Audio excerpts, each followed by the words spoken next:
gente, nós vamos continuar falando sobre os governos que o nosso país já teve.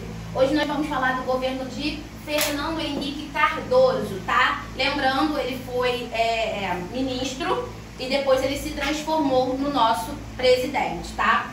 Vou falar um pouquinho sobre ele, vamos lá. No ano de 98, Fernando Henrique Cardoso foi reeleito, permanecendo no governo até 2002, tá? Ele entrou, galera, em 95, tá? Ele foi presidente em 95, depois ele foi reeleito em 98 e ficou até 2002 na presidência do nosso país, tá?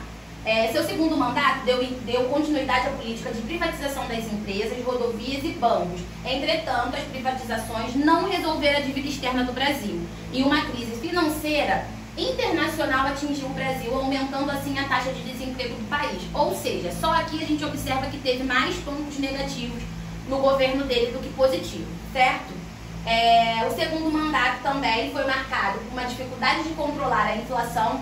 Tá prestando atenção que a inflação tá sempre no meio? O preço lá em cima, né? E o que resultou na queda da popularidade dele, tá? As pessoas passaram a não gostar mais assim do governo dele, tá bom?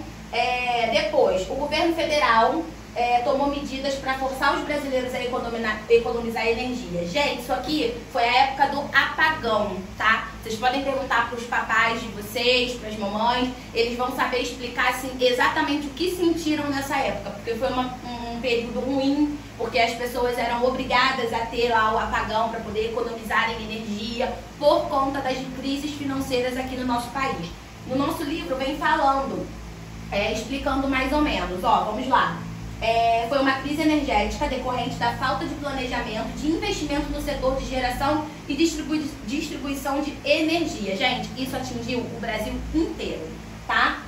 E aí, ó, lá com a aprovação do governo em baixa, entrou um outro candidato na disputa, que foi o Lula, tá? E acabou vencendo as eleições e se tornou presidente do Brasil. O Lula a gente vai falar na próxima aula. Quem puder, faz aquele esquema que a tia já pediu, vai lá no Google, dá o Google lá, procura saber quem foi o Lula, o que ele fez, para vocês já ficarem ligados no nosso próximo assunto da próxima aula. O Fernando Henrique, vocês irão, ó, responder o exercício da página 459, tá super facinho, tá? Vocês vão ler esse resumo falando sobre o governo dele para poder responder. E qualquer dúvida que vocês tiverem, é só ir lá no grupo e perguntar pra tia.